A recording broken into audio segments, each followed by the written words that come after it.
Hello friend, ಈ ಚಿತ್ರದಲ್ಲಿ ನಾವು ಎಂತ ನನ್ಸ್ ಗಳನ್ನ ನೋಡಲಿದ್ದೇವೆ ಅಂದ್ರೆ ತಮ್ಮ ಕಾಮಕ್ಕೋಸ್ಕರ ಒಬ್ಬ ಅಸಹಾಯಕ ಯುವಕರ ಜೊತೆ ಸೆಕ್ಸ್ ಮಾಡ್ತಾರೆ. ಹಾಗೆ ಆ ಯುವಕ ಕೂಡ ಅದನ್ನ ಎಂಜಾಯ್ ಮಾಡ್ತಾನೆ. ಈ ಚಿತ್ರ ತುಂಬಾನೇ ಅದ್ಭುತವಾಗಿದೆ. ಹಾಗಾದ್ರೆ ಬನ್ನಿ ತಡ ಮಾಡದೆ ಮೂವಿನ ಶುರು ಮಾಡೋಣ. ಈ ಮೂವಿಯ ಆರಂಭದಲ್ಲಿ ನಾವು ಒಂದು ವ್ಯಕ್ತಿನ ನೋಡ್ತೇವೆ. ಆ ವ್ಯಕ್ತಿ ಪೇಂಟಿಂಗ್ ನ ಕೆಲಸ ಮಾಡ್ತಾ ಇರ್ತಾನೆ. ಅವನ ತಂದೆ ಒಬ್ಬ ಕಳ್ಳನಾಗಿರ್ತಾನೆ. ಆ ವ್ಯಕ್ತಿ ಕೂಡ ತನ್ನ ತಂದೆಯಾಗಿ ಕಳ್ಳನಾಗೋಕೆ ಬಯಸ್ತಾ ಇರ್ತಾನೆ. ಆದ್ರೆ ಅಲ್ಲಿ ಕಳ್ಳತನ ಮಾಡೋರ ಕೈಗಳನ್ನ ಕಡಿಯುತ್ತಾ ಇದ್ರು. ಇದರಿಂದ ಅವನು ಪೇಂಟಿಂಗ್ ನ ಕೆಲಸ ಶುರು ಮಾಡ್ತಾನೆ. ಆ ನಂತರ ನಾವು ಲೋರೆಂಜೋ ಎಂಬ ವ್ಯಕ್ತಿಯನ್ನ ನೋಡ್ತೇವೆ. ಅವನು ಕೆಲವು ವ್ಯಕ್ತಿಗಳಿಂದ ತಪ್ಪಿಸಿಕೊಂಡು ಓಡ್ತಾ ಇದ್ದ. ಆ ವ್ಯಕ್ತಿ ಒಬ್ಬ ಗ್ಯಾಮ್ಲರ್ ಆಗಿದ್ದ. ಅವನು ಈಗ ತಾನೇ ಗ್ಯಾಮ್ಲಿಂಗ್ ನಲ್ಲಿ ಜರ್ಮಿನೋ ಒಬ್ಬ ಲೀಡರ್ ಆಗಿರ್ತಾನೆ. ಅವನು ಆ ಸೋಲಿನಿಂದ ತುಂಬಾನೇ ಕೋಪಗೊಂಡಿರ್ತಾನೆ. ಇದರಿಂದ ಅವನು ಲೋರೆಂಜೋನ ಒಡೆಯೋ ನಿರ್ಧಾರದಲ್ಲಿರ್ತಾನೆ. ಅವನು ತನ್ನ ಆಳುಗಳನ್ನ ಸಹ ಕಳಿಸಿರ್ತಾನೆ. ಆದ್ರೆ ಲೋರೆಂಜೋ ಇದರಿಂದ ಹೇಗಾದ್ರೂ ತಪ್ಪಿಸಿಕೊಂಡು ತನ್ನ ಊರನ್ನ ಸೇರಿ ಬಿಡ್ತಾನೆ. ಅಲ್ಲಿ ಅವನಿಗೆ ತನ್ನ ಗೆಳೆಯರು ಸಿಗ್ತಾರೆ. ಅವರು ನಡೆದ ವಿಷಯಗಳನ್ನ ಕೇಳಿ ಅವನನ್ನ ಊರು ಬಿಟ್ಟು ಹೋಗಕ್ಕೆ ಹೇಳ್ತಾರೆ. ಆ ನಂತರ ಅವನು ಕುದುರೆ ಮೇಲೆ ಕುತ್ಕೊಂಡು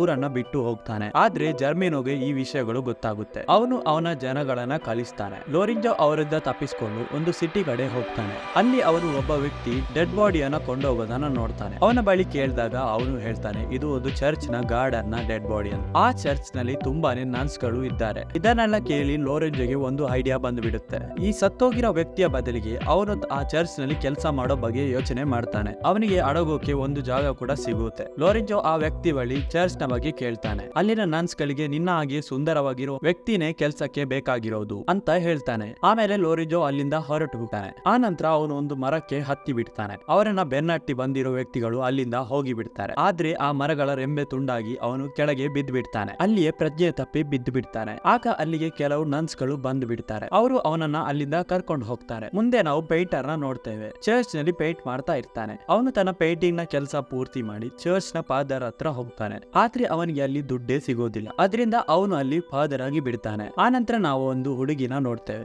ಅವಳ ಹೆಸರು ಪೆಂಪೇನಿಯಾ. ಅವಳು ಈ ಊರಿನ ರಾಜಕುಮಾರಿ. ಆದ್ರೆ ಸ್ವಲ್ಪ ದಿನಗಳ ಮುಂಚೆ ಅವಳ ತಂದೆ ತಾಯಿ ಸತ್ತು ಹೋಗಿರುತ್ತಾರೆ. ಹಾಗಾಗಿ ಈಗ ಪೆಂಪೇನಿಯಾ ಈ ಊರಿನ ರಾಜಕುಮಾರಿ ಆಗಿರ್ತಾಳೆ. ಅವಳು ತುಂಬಾನೇ ಒಂಟಿತನದಿಂದ ಬಳಲ್ತಾ ಇರ್ತಾಳೆ. ಆಗ ಅಲ್ಲಿಗೆ ಜರ್ಮಿನೋ ಬಂದ್ ಬಿಡ್ತಾನೆ. ಅವನು ಪೆಂಪೇನಿಯಾಗೆ ಹೇಳ್ತಾನೆ, ನೀನು ಯಾವತ್ತಿಗೂ ಒಂಟು ಎದ್ದು ಕೊರಗಬೇಡ, ನಿನ್ನ ಜೊತೆ ನಾನಿದ್ದೇನೆ. ಆಗ ಪೆಂಪೇನಿಯಾ ಅವನ ಬಳಿ ಹೇಳ್ತಾಳೆ, ನನಗೆ ಆ ರೀತಿ ಯಾವುದೇ ಯೋಚನೆನೂ ಇಲ್ಲ. ಅವಳು ಸದ್ಯದಲ್ಲೇ ಒಬ್ಬ ರಾಜ್ಕುಮಾರನ ಜೊತೆ ಮದುವೆ ಆಗ್ಲಿಕ್ಕಿರ್ತಾಳೆ. ಆ ರಾಜ್ಕುಮಾರನ ಹೆಸರು ಕೌಂಟ್. ಅವಳ ತಂದೆ ತಾಯಿ ಸಾಯೋ ಮುಂಚೆ ಈ ಬಗ್ಗೆ ನಿರ್ಧಾರ ತಗೊಂಡಿರ್ತಾರೆ. ಆದ್ರೆ ಜರ್ಮೇನಗೆ ಇದರಿಂದ ತುಂಬಾನೇ ಕೋಪ ಆಗಿಲ್ಲ. ಅವನು ಪೆಂಪೇನಿಯನ್ನ ತುಂಬಾನೇ ಇಷ್ಟಪಡ್ತಿದ್ದ. ಇದರಿಂದ ಅವನು ಪೆಂಪೇನಿಗೆ ಒಂದು ಸುಳ್ಳನ್ನ ಹೇಳ್ತಾನೆ. ನಿನ್ನ ತಂದೆ ನನ್ನ ಜೊತೆ ತುಂಬಾನೇ ಸಾಲ ಮಾಡಿದ್ದಾರೆ, ಅವರು ನಿನ್ನನ್ನ ನನಗೆ ಮದುವೆ ಮಾಡಿ ಕೊಡ್ತಾರೆ ಅಂತ ಹೇಳಿದ್ದಾರೆ ಅಂತ ಹೇಳ್ತಾರೆ. ಆದ್ರೆ ಪೆಂಪೇನಿಯಾ ಈ ಮಾತುಗಳನ್ನ ನಂಬೋದಿಲ್ಲ. ಪೆಂಪೇನಿಯಾ ಅಲ್ಲಿಂದ ಹೊರಟು ಹೋಗ್ತಾಳೆ. ಆ ನಂತರ ನಾವು ಲೋರೆಂಜೋನನ್ನ ನೋಡ್ತೇವೆ. ಅವನನ್ನ ಕರ್ಕೊಂಡು ನನ್ಸ್ ಗಳು ಚರ್ಚ್ ಗೆ ಬಂದಿರ್ತಾರೆ. ಆ ನನ್ಸ್ ಗಳು ಅವನನ್ನ ತುಂಬಾನೇ ಕೆಟ್ಟ ದೃಷ್ಟಿಯಿಂದ ನೋಡ್ತಾ ಇರ್ತಾರೆ. ಅವರು ಲೋರೆಂಜೋನನ್ನ ಮುಟ್ಟೋದಕ್ಕೆ ಶುರು ಮಾಡ್ತಾರೆ. ಆದ್ರೆ ಲೋರೆಂಜೋಗೆ ಈ ವಿಷಯ ಎಲ್ಲ ಗೊತ್ತಿರುತ್ತೆ.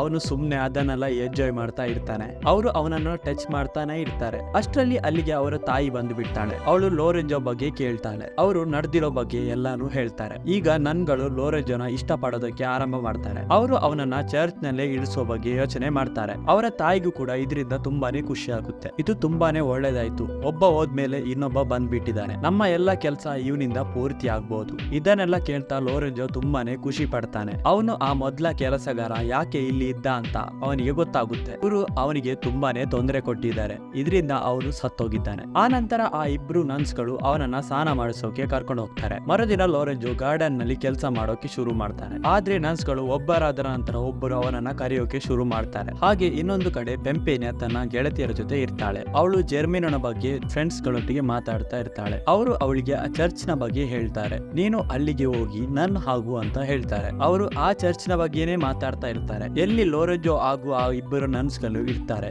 ಆಮೇಲೆ ಸ್ವಲ್ಪ ದಿನಗಳ ನಂತರ ನೀನು ರಾಜಕುಮಾರನ ಜೊತೆ ಮದುವೆ ಆಗು ಅಂತ ಹೇಳ್ತಾರೆ. ಅಲ್ಲಿಯವರೆಗೆ ನೀನು ಅಲ್ಲೇ ಇದ್ದು ಸೇಫ್ ಆಗಿರು ಅಂತ ಹೇಳ್ತಾರೆ. ಆ ನಂತರ ಪೆಂಪೇನಿಯಾ ಒಂದು ನನ್ ರೂಪದಲ್ಲಿ ಅಲ್ಲಿಗೆ ಬರ್ತಾಳೆ. ಅವಳು ಬೇರೆ ನನ್ಸ್ ಗಳು ಹೇಗೆ ಲೋರೆಂಜೋ ಜೊತೆ ಎಂಜಾಯ್ ಮಾಡುತ್ತಾನ ನೋಡ್ತಾಳೆ. ಇದರಿಂದ ಅವಳಿಗೂ ಕೂಡ ಆ ಬಗ್ಗೆ ಆಸೆ ಅವಳು ಕೂಡ ಲೋರೆಂಜೋನ ಇಷ್ಟ ಪಡ್ತಾಳೆ. ಆದ್ರೆ ಅವಳು ಮದುವೆ ಬಗ್ಗೆ ಯೋಚನೆ ಮಾಡಿ ಅಲ್ಲಿಂದ ಹೊರಟು ಹೋಗ್ತಾಳೆ. ಸ್ವಲ್ಪ ದಿನಗಳ ನಂತರ ರಾಜ್ಕುಮಾರ ಪೆಂಪೇನ ಜೊತೆ ಮದುವೆ ಆಗಲೆಂದು ಬರ್ತಾನೆ. ಆದ್ರೆ ಅವನಿಗೆ ಆ ವಿಷಯದ ಬಗ್ಗೆ ಗೊತ್ತಿರೋದಿಲ್ಲ. ಅಷ್ಟರಲ್ಲೇ ಅವನಿಗೆ ಜರ್ಮಿನ ಜೊತೆ ಗಲಾಟೆ ಶುರುವಾಗುತ್ತೆ. ಅವನು ಪೆಂಪೇನ ಬಗ್ಗೆ ತುಂಬಾನೇ ಕೆಟ್ಟದಾಗಿ ಮಾತಾಡ್ತಾನೆ. ಆ ನಂತರ ರಾಜ್ಕುಮಾರ ಅಲ್ಲಿಂದ ಹೊರಟು ಹೋಗ್ತಾನೆ. ಆ ನಂತರ ಅವನಿಗೆ ಒಬ್ಬ ವ್ಯಕ್ತಿಯಿಂದ ಪೆಂಪೇನಿಯಾ ಚರ್ಚ್ ನಲ್ಲಿ ಇರುವ ಬಗ್ಗೆ ಗೊತ್ತಾಗುತ್ತೆ. ಇದರಿಂದ ಅವನು ಚರ್ಚ್ ಕಡೆ ಹೊರಟು ಹೋಗ್ತಾನೆ. ಇನ್ನೊಂದು ಕಡೆ ನರ್ಸ್ ಗಳು ಚರ್ಚ್ ನಲ್ಲಿ ಲೋರೆಂಜೋನನ್ನ ಸ್ನಾನ ಮಾಡಿಸೋಕೆ ಕರ್ಕೊಂಡು ಹೋಗ್ತಾ ಇರ್ತಾರೆ. ಯಾಕಂದ್ರೆ ಇವತ್ತಿನ ಸರದಿಯಲ್ಲಿ ತನ್ನ ತಾಯಿಯದಾಗಿರುತ್ತೆ. ಆ ನಂತರ ಲೋರಿಂಜೋನನ್ನ ನರ್ಸ್ ಗಳ ತಾಯಿ ಹತ್ರ ಕಳಿಸಿಬಿಡ್ತಾರೆ. ಅಲ್ಲಿ ಅವಳು ಲೋರಿಂಜೋ ಜೊತೆ ತುಂಬಾನೇ ಎಂಜಾಯ್ ಮಾಡ್ತಾಳೆ. ಆದ್ರೆ ಇದರಿಂದ ಪೆಂಪೆನಿಗೆ ತುಂಬಾನೇ ಬೇಸರ ಆಗುತ್ತೆ. ಅವಳು ಒಳಗಡೆನೆ ಲೋರಿಂಜೋನನ್ನ ಇಷ್ಟ ಪಡ್ತಾ ಇರ್ತಾಳೆ. ಆಮೇಲೆ ಅವಳು ಲೋರಿಂಜೋ ಕಡೆ ಹೋಗ್ತಾಳೆ.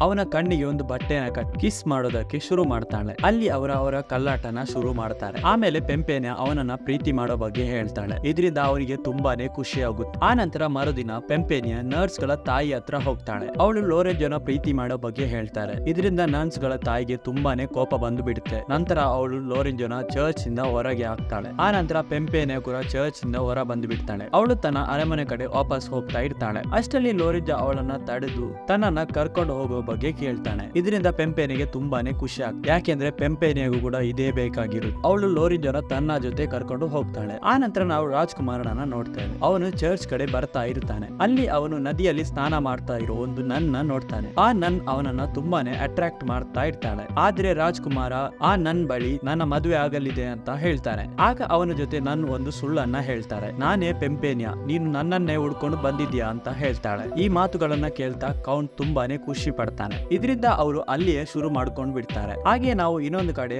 ಲೋರೆಂಜೋ ಹಾಗೂ ಪೆಂಪೆನಿಯನ್ನ ನೋಡ್ತೇವೆ. ಅವರು ತನ್ನ ಅರಮನೆನ ತಲುಪಿರ್ತಾರೆ. ಆಗ ಅಲ್ಲಿಗೆ ಜರ್ಮಿನೋ ಬಂದು ಬಿಡ್ತಾನೆ. ಅವನು ಅವರಿಬ್ರನ್ನ ಅಲ್ಲಿ ನೋಡಿ ತುಂಬಾನೇ ಕೋಪಗೊಂಡು ಬಿಡ್ತಾನೆ. ಆ ನಂತರ ಅಲ್ಲಿ ಗಲಾಟೆ ಶುರು ಆಗಿ ಬಿಡುತ್ತೆ. ಆಗ ಜರ್ಮಿನೋ ಅವನನ್ನ ಕೊಲ್ಲುವಷ್ಟರಲ್ಲಿ ಪೆಂಪೆನಿಯ ನಾನು ನಿನ್ನನ್ನ ಮದುವೆ ಆಗ್ತೇನೆ ಅಂತ ಹೇಳ್ತಾಳೆ. ಆದ್ರೆ ನೀನು ಅವನನ್ನ ಕೊಲ್ಬೇಡ ಅಂತ ಹೇಳ್ತಾಳೆ. ಆ ನಂತರ ಜರ್ಮಿನೋ ಲೋರೆಂಜೋನ ಒಂದು ಜೈಲ್ ನಲ್ಲಿ ಬಂದಿ ಮಾಡಿ ಪೆಂಪೆನಿಯ ಲೋರೆಂಜೋನನ್ನ ಬಿಟ್ಟು ಬಿಡೋದಕ್ಕೆ ಹೇಳ್ತಾಳೆ. ಆಮೇಲೆನೆ ನಾನ್ ನಿನ್ನ ಜೊತೆ ಮದುವೆ ಆಗ್ತೇನೆ ಅಂತ ಹೇಳ್ತಾಳೆ. ಇದನ್ನೆಲ್ಲ ಕೇಳ್ತಾ ಜರ್ಮಿನೋಗೆ ಮೊದಲಿಗೆ ಕೋಪ ಬಂದು ಬಿಡುತ್ತೆ. ಆದ್ರೆ ಅವನು ಪೆಂಪೆನಿಯ ಜೊತೆ ಮದುವೆ ಆಗೋಕೆ ಲೋರೆಂಜೋನನ್ನ ಬಿಟ್ಟು ಬಿಡ್ತಾನೆ. ಆದ್ರೆ ಅವನು ಸೈನಿಕರನ್ನ ಕೊಂದು ಟೌನ್ ಹತ್ರ ವಾಪಸ್ ಹೋಗ್ತಾನೆ. ಹಾಗೆ ಅಲ್ಲಿ ನಾವು ರಾಜ್ಕುಮಾರನ ಸಹ ನೋಡ್ತೇವೆ. ಅವರಿಬ್ರು ಪೆಂಪೆನಿಯ ಮೇಲೆ ಅಟ್ಯಾಕ್ ಮಾಡ್ತಾರೆ. ಅವರಿಬ್ರು ಸೇರ್ಕೊಂಡು ಜರ್ಮಿನೋನನ್ನ ಸೋಲಿಸಿ ಬಿಡ್ತಾರೆ. ಆ ನಂತರ ರಾಜ್ಕುಮಾರ ಪೆಂಪೆನಿಯ ಜೊತೆ ಬಂದು ನಾನ್ ನಿನ್ನ ಮದುವೆ ಆಗೋದಿಲ್ಲ ಅಂತ ಹೇಳ್ತಾನೆ. ಅವನು ಆ ಮೊದಲಿರೋ ನನ್ನ ಜೊತೆ ಪ್ರೀತಿ ಆಗಿರೋ ಬಗ್ಗೆ ಹೇಳ್ತಾನೆ. ಅಷ್ಟರಲ್ಲಿ ಆ ಹುಡುಗಿ ಕೂಡ ಅಲ್ಲಿಗೆ ಬಂದು ಬಿಡ್ತಾಳೆ. ಅವಳನ್ನು ನೋಡಿ ರಾಜ್ಕುಮಾರ ತುಂಬಾನೇ ಖುಷಿ ಪಡ್ತಾನೆ. ಅಷ್ಟರಲ್ಲಿ ಲೋರೆಂಜೋ ಇಲ್ಲಿಂದ ಹೊರಟು ಹೋಗೋದ್ರಲ್ಲಿ ಇರ್ತಾನೆ. ಆಗ ಪೆಂಪೆನಿಯ ಅವನ ಹತ್ರ ಬಂದು ಬಿಡ್ತಾಳೆ. ಅವಳು ತನ್ನ ಪ್ರೀತಿ ಬಗ್ಗೆ ಅವನಿಗೆ ಹೇಳ್ತಾ ಇರುವಾಗ ಈ ಕತೆ ಇಲ್ಲಿಗೆ ಮುಗಿದು ಹೋಗುತ್ತೆ. ಈ ಮೂವಿ ನಿಮಗೆ ಇಷ್ಟ ಆಗಿದ್ರೆ ಒಂದು ಲೈಕ್ ಮಾಡಿ ಹಾಗೂ ನನ್ನ ಚಾನೆಲ್ ನ ಸಬ್ಸ್ಕ್ರೈಬ್ ಮಾಡಿ. ಮುಂದಿನ ವಿಡಿಯೋದಲ್ಲಿ ಸಿಗೋಣ. ಜೈ ಕರ್ನಾಟಕ.